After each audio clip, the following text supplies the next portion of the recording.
Hi everyone, I'm Roxana and I'm a PhD student at University of Tübingen. We studied if selective attention can modulate neural activity timescales and what mechanisms can explain these types of modulations. For this purpose, we analyzed the spiking activity recorded from visual area V4 of the primate cortex during two different tasks. In the first task, monkey was fixating on a blank screen, and because there was no visual stimuli present during the task, we considered this as a spontaneous activity. To measure the timescales of activity fluctuations, we computed the spike count autocorrelations. And when we plot these autocorrelations in a logarithmic linear coordinate, we see that their shape deviate from a single exponential decay function, which is a straight line with a single slope. So these autocorrelations decay initially on a fast time scale, but then they become dominated by a second slower time scale.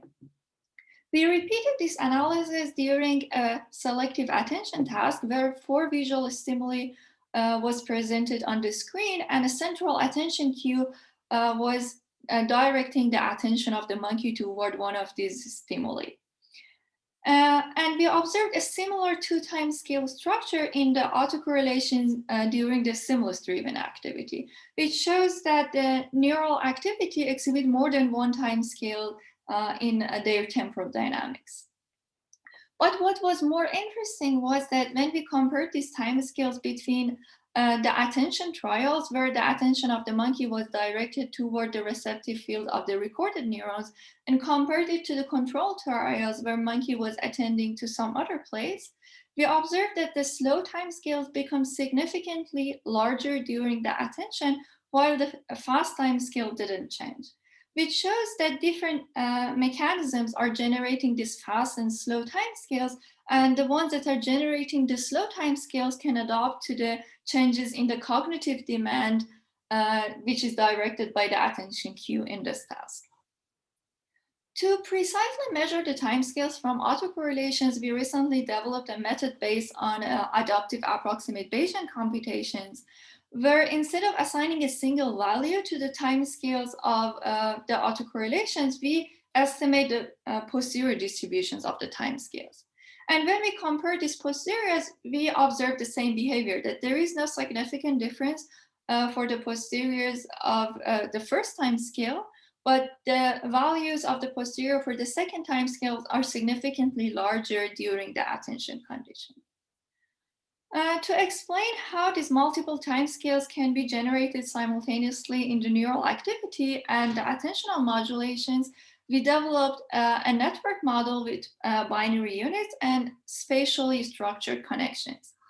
Each unit of our model represents a cortical mini-column which can be excited by a self-excitation probability, which represents vertical recurrent interactions between the neurons across different cortical layers in one mini-column, or a probability of horizontal interactions between different mini-columns or an external input.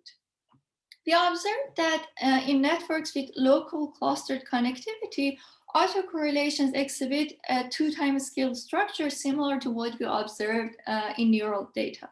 And as we increase the connectivity radius between the units and move toward more random connectivities, the slow time scale disappears, which suggests that the two-time scale structure that we observed in neural activity might be generated from the local clustered connectivity between the mini columns in the primate cortex. Then we match the timescales of our network model to the timescales of neural data during control and attention conditions, and observe that the increase in the slow timescale during attention can be explained with a small increase in the strength of horizontal interactions between mini columns.